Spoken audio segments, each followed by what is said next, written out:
Scrolling, snapping, and streaming, cell phones have found a permanent place in students' pockets. Right now, there's a bill moving through the Oregon legislature sponsored by Bend State Representative Emerson Levy. It would prohibit students from having access to cell phones and other mobile devices in the classroom. Our kids that have cell phones during the day, they receive between 200 and 500 notifications a day. And that is a lot of distraction. According to a recent report, Oregon is one of the worst states when it comes to two critical school subjects, reading and math. We're trying to get our reading and our math scores back up, and we're trying to address the mental health crisis. The bill passed the House on April 15th with bipartisan support. It's now in the Senate. The problem solvers spoke with parents, teachers, and more importantly, students about this bill and what it could mean for some campuses.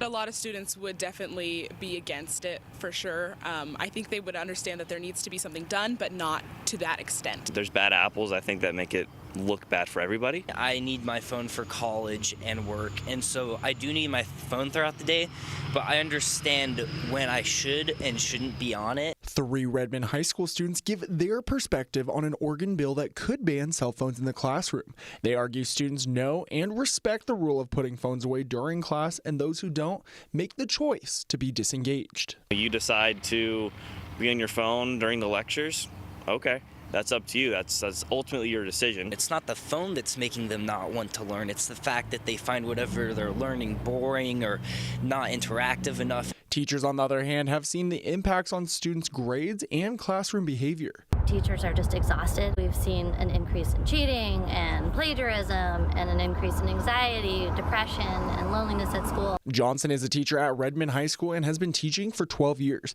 She worries about adolescent development. When you go through our school during passing periods or at lunch, they're on their phones rather than talking to, making new friends and socializing. The academic vocabulary has went way down. I mean common vernacular, complex sentences. Baumgartner teaches AP US History at Redmond High School and has been teaching for over 20 years. Mental health counselor, professor of psychology and addiction studies at COCC, and a parent with students in Ben Lapine schools, Dr. Sean Roberts claims to also see the negative impacts of phone use in schools. The science is abundantly clear. What we do know is that in the last 20 years, we've seen some dramatic increases in mental health struggles for children and teenagers, and that correlates with the introduction of phones. On child development, Dr. Roberts said this. We grow these kind of superhighways through repeated experience.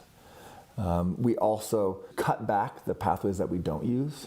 So when a kid is overusing technology, they're creating these superhighways for that one behavior, at the expense of creating this diverse, rich neural pathways. Baumgartner thinks this bill would allow teachers to no longer compete for student attention. She also says the bill would no longer put the responsibility on the shoulders of teachers, who vary in classroom policy. You become the strict teacher just because you're trying to look out what's best for the kids and you're trying to gain their attention.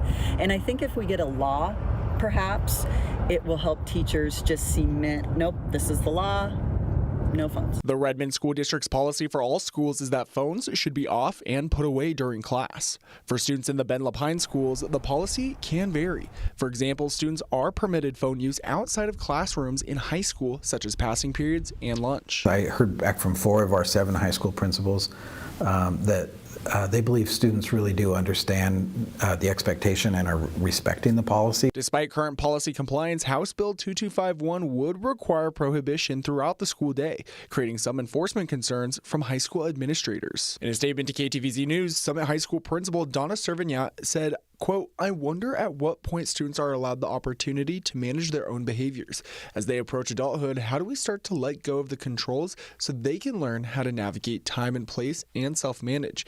It's an important skill for college, career, and life." Redmond High School's Eden Onspach shared similar sentiments. The room for error and the room for punishment creates it creates independency, and it creates something that you will need when you leave high school. As for middle and elementary school in the Ben Lapine School District, phones are off and away the whole day, in alignment with what the bill proposes. So the parents love it. because they feel like their kids are more focused on school. Teachers and staff love it because they feel like they can teach again. Students, of course, are mixed. Some of them would love to have their phones on them. Others do recognize that it is easier to focus on academics and focus on schoolwork. Principal Keating at Pacific Crest Middle School says they're seeing high compliance with the policy. It seems very normal and natural to us, and by and large, all of our students follow it and they understand the rule. Similar sentiments were made from other middle schools as well. The principals who communicated back to me this past week on your questions said they're seeing very little issues at this point, so they're feeling really confident and comfortable with where we're at with it.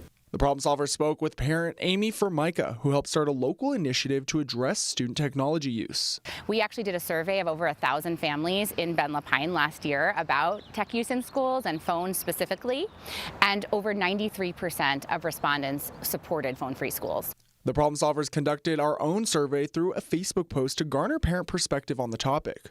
Hundreds of parents responded, many expressing concerns with safety and having access to their child during emergencies. Parent Dara Capehart commented, quote, "My daughter will keep her phone with her at all times. I'm not going to rely on the school to notify me of an emergency." Another parent chimed in saying, quote, "With all the crazy situations that have happened across the nation and locally, I 100% want my kids to have access to call home just in case." The problem solvers spoke with the executive director of the National Association of Safety Resource Officers in regard to phone usage by students during an emergency. It's hampering the emergency response. When there is a critical incident going on, we don't need students distracted by their device. We need for them to be locked in on what it is that they've learned to do through appropriate drills. While Representative Emerson Levy sympathizes with parents, she also points to how phones can be counterproductive during emergencies. They also flood the lines and give false information because they are stressed. That is a normal response. Levy previously headed up legislation to pass Alyssa's Law. That is an emergency management system that would alert parents immediately, and it has a reunification component. One thing students, parents, and teachers can agree on is the need for tech education. That should be worked into our curriculums because we will become more dependent on technology and phones as time goes on. It's important, though, that the state of Oregon invest funds in educating the public on why it's important and the profound impact that phones are having on our youth. And I hope that the Ben Lapine School District has a thoughtful approach to implementation, which involves educating families, connecting with families, educating teachers, connecting with teachers, and kind of getting the community on board. While the bill may still see some amendments, according to Levy, including more flexibility around lunchtime or passing periods, the bill would certainly change things for students and teachers if passed. The bill would allow each district throughout the state to design an individual plan that best fits the needs of their school. The Senate will hold a hearing on the bill on May 12th. For the Problem Solvers, I'm Matthew Draxton.